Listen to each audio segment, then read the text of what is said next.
Like was that's just not it was so nothing random. Nobody sets you up for this. When you're in class and you're going to school for this, not one time have you ever discussed you may walk up to a blackjack table of bunnies at a golf course. Like that's just not something you're ever going to see.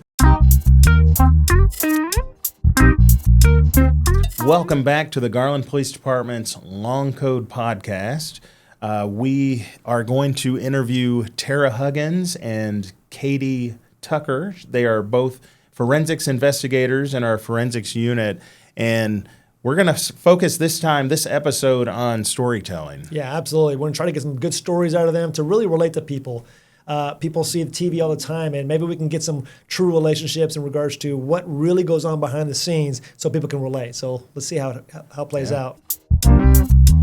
You are clear for long code. Well, we had such a good time with our forensics investigators that we wanted to do a part 2.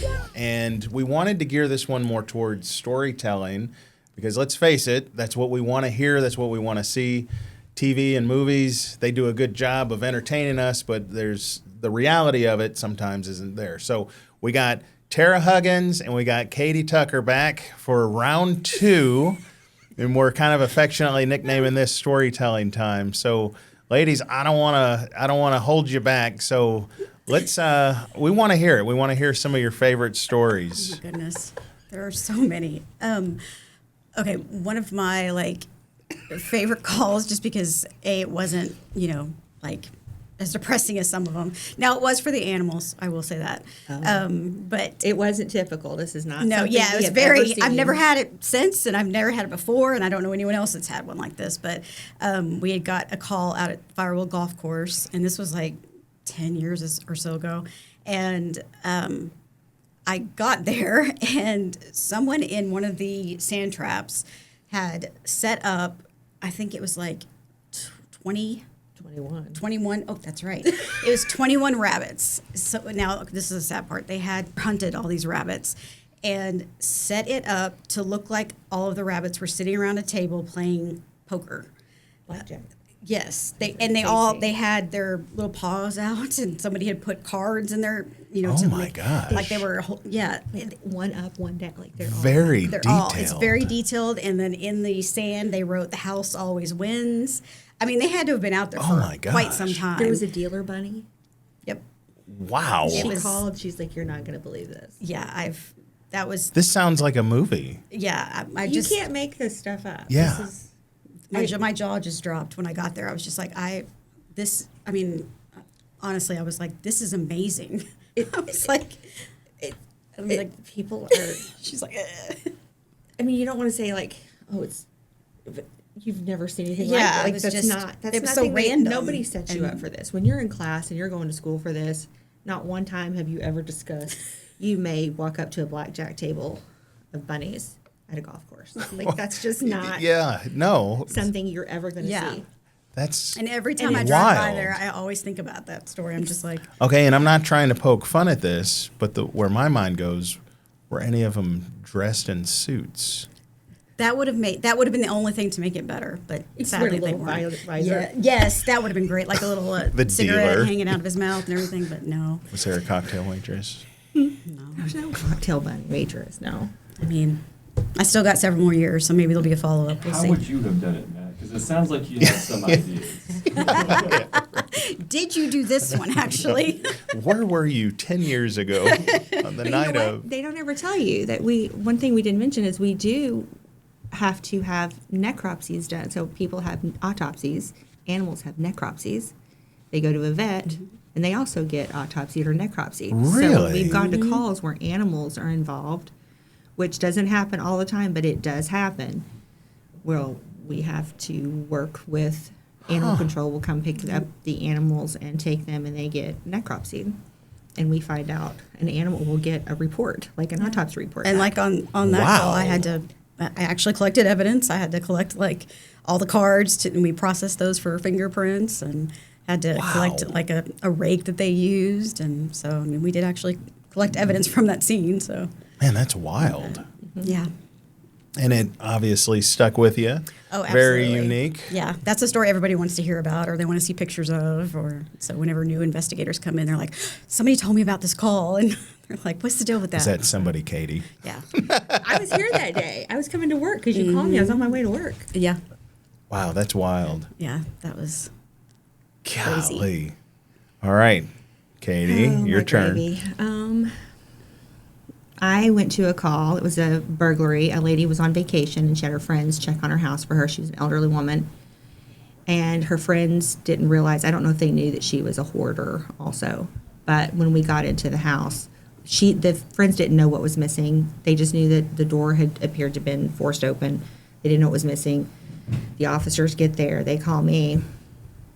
And the officer that's there, who is a detective now, we both walked in, and he just said, do your thing. And I looked around, and there were baby dolls everywhere. And there are these baby dolls that are incredibly expensive because they are, I don't even know the name of them, but they look like actual human babies.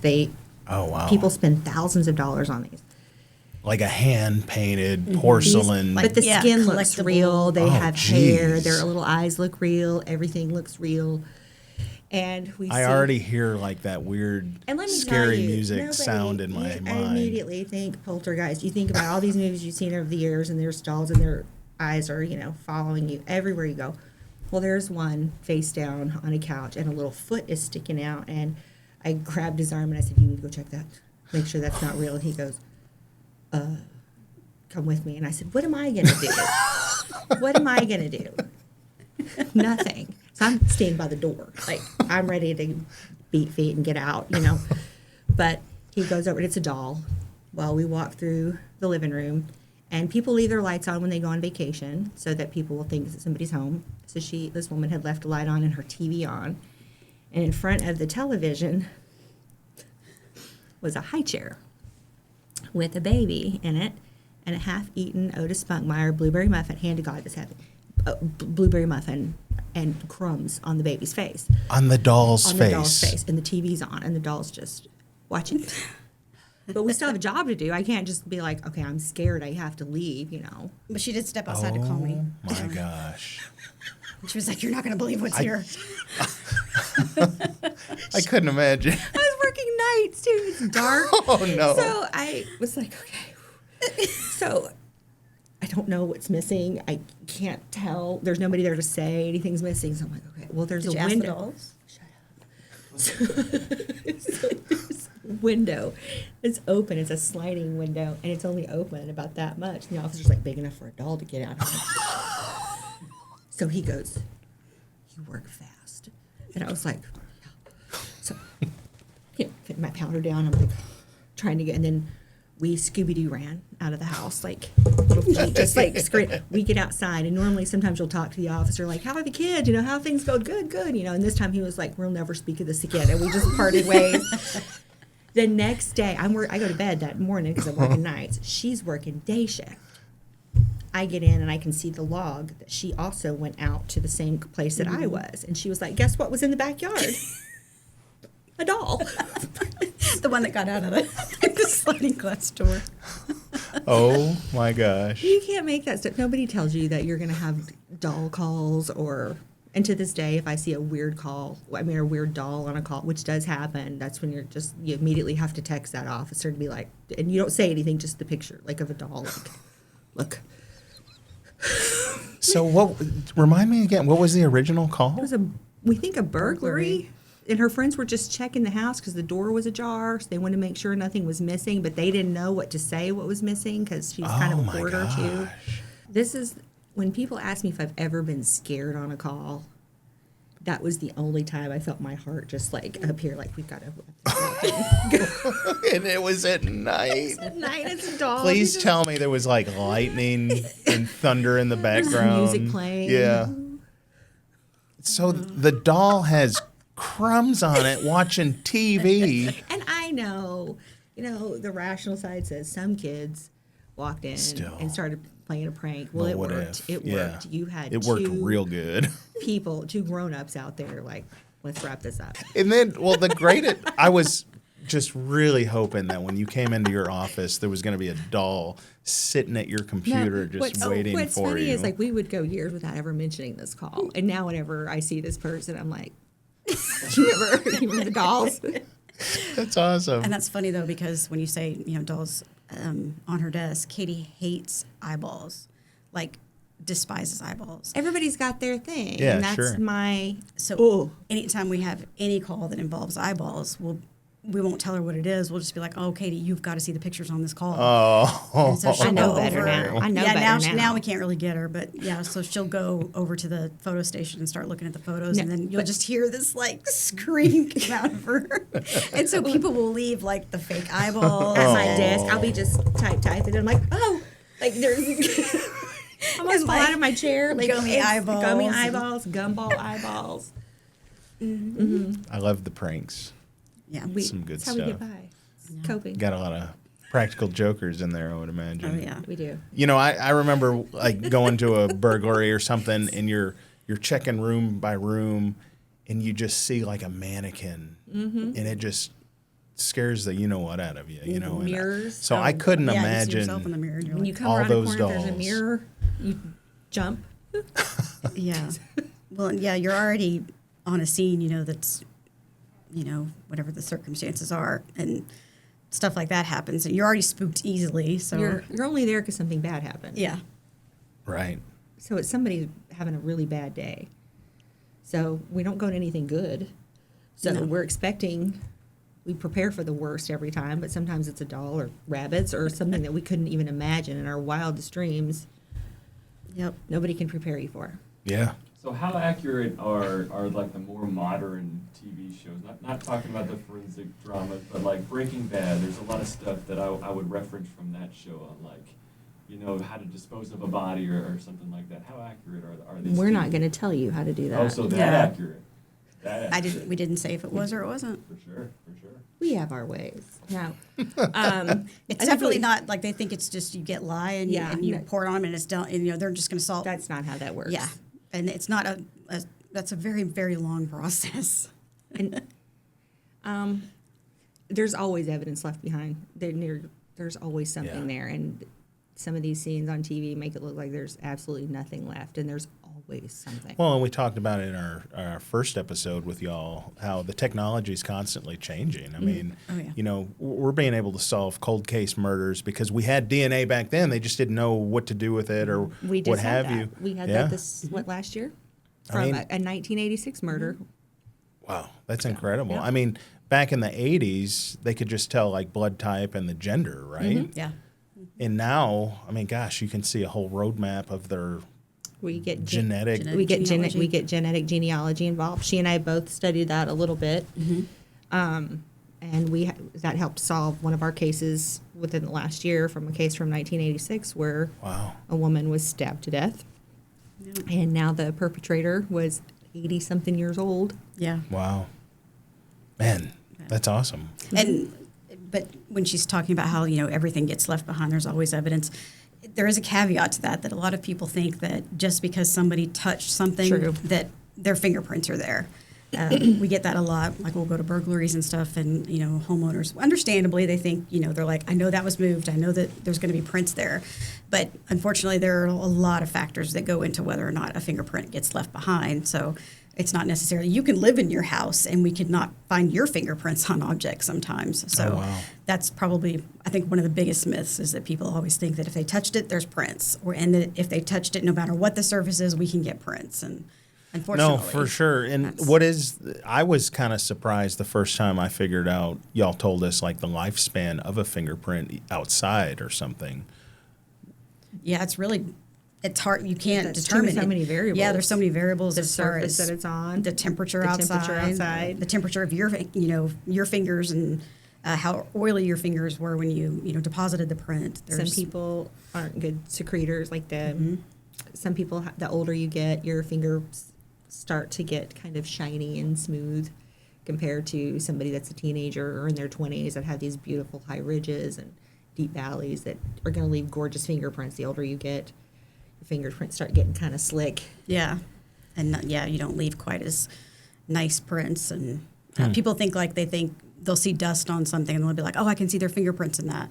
Well, that sounds great in theory, but when we go to try to process that area, all we're going to do is cause all of that dust to just disperse. And So the dust acts like a glove between the surface and your hand sometimes. So what people see is a dusty area, and they can see a handprint. Well, we can all see it with our bare eyes. It's the shape of a hand. All that did was just disperse everything, and the dust stuck to the hand, keeping Wow. those oils from being left behind.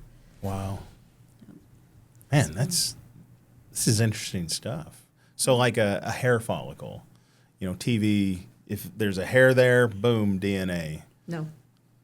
Yeah, and so explain that.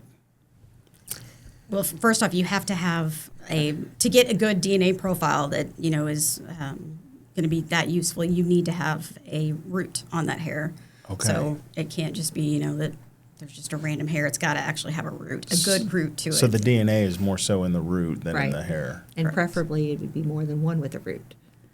Yeah. So when we actually collect hair samples from victims sometimes that we have to send from the lab, and that's actually us pulling their hair out. Oh, wow. And Yeah. we are getting 20 or so hairs at a time that we're pulling, and we have to make sure that the root is attached to all of those hair. Wow. Yeah. And that's not fun to have to do. Katie had to do that recently. I did it recently, and it's Yeah. you don't want to have to hurt some. somebody that's already a victim, but you're Sure. pulling their hair. But in order to do that, you do have to have that root. Is there different DNA in the saliva versus the hair? Because I know y'all do the mouth swab. We do. So that's we call that your exemplar or your standard. That is our known profile. So when we're comparing, that we're going to send something off to get compared from an unknown profile at a scene, and then we get a suspect in custody. We'll go swab their mouth. Those are called your buccal cells inside of your mouth, your cheeks. And that's your known profile. That's what we send. Does the van does that take time to get used to driving that big old clunky van? Oh gosh, I don't know that we're The ever mystery used machine? to it. Yeah. Oh, they are something. And good we have word. to drive like up over curbs and through fields, and oh Lord, they're just banging constantly with all the equipment we Very have We in have so noisy. much them. equipment. We've got Yeah. so much equipment that, you're going down it's- an embankment, and you're like, somebody's trying to talk to you on the radio, and you're like, Of course, at one point we had these. What were they called? The small ones. that Oh, we the had. Ford Express? No, the they were Transit. The Ford yeah, the Ford Transit. The old Transit. Transit. We had that Yeah. Transit, and we would pull up to scenes, and officers would start like doing the clown Clown. theme song, like Benny Hill theme song. Yeah, because it looked like a little clown car. And so to I guess remedy that, they got us these giant vans that But it purred like a kitten. We had, had everything we needed. oh yeah, and more. And so- more. Yeah, That's but- awesome. oh. Well, thank y'all very much. Let me go to the control booth over here. Well, you just enlightened me on kind of what I see on TV, and you kind of solidified that what you see scripted out is not necessarily what you're seeing. No. In the real world, and that's really anything. Like officers deal with that, forensic investigators deal with that. Happens in the jail, happens in communications. So there's just all kinds of things that you just kind of have to be in the moment in first responder, in this first responder world to just experience. Yeah. And definitely I'd say shows have gotten a little better about it. But yeah, there's some stuff that you'll watch them pick up evidence without gloves, and I'm like, Why? there are so many people that they can call to have someone come in and Put a glove on. to kind of Put your sleeve give down. them Do something. how to work those scenes. It's like that's just so basic. But My favorite thing on those TV shows is when they have a horrible picture or an angle of somebody, and they use this satellite imagery, and they're like, enhance it, and then it enhances to this Right. perfect image. Right. Enhance it more, and then you see the angle turn, and you're like, Yeah. this is Okay, so we did try that one time on that same hit and run. oh, And they that's kept- right, the alien. What is dinosaur? It was a dinosaur. It's a dinosaur. It was the officer. They had to use his dash cam to see, because the perpetrator on that hit and run that we talked about earlier, where we pulled the car apart, the suspect, they went back and looked and realized he had driven right back through the scene. oh wow. And so they were like, enhance it, see if you can see he's driving this car. Well, the windows are tinted. and it's moving. And when they stopped it, it looked like There was a T-Rex driving driving it. his car. And that's the only image we could get. We're like, surely not. We Well, kept what- trying to like lighten it, darken it, and it was just, we're like, it's a It T-Rex. is, it's a T-Rex. It's a T-Rex. So now that traffic officer has a big T-Rex balloon at his desk and Yeah. That's little awesome. things. So that's just to show that it's not always works the way you think it's going to work. Or hope. It's not Yeah. always like TV. Or maybe it was a T-Rex driving the car. That's what I said. I'm like, New conspiracy I theory. thought we did it. No, we know who did it. He we went do. to jail. I did it. And it was not a T-Rex after all. It was not a T-Rex. It was, in fact, not a T-Rex. That's awesome. Well, ladies, thank you very much.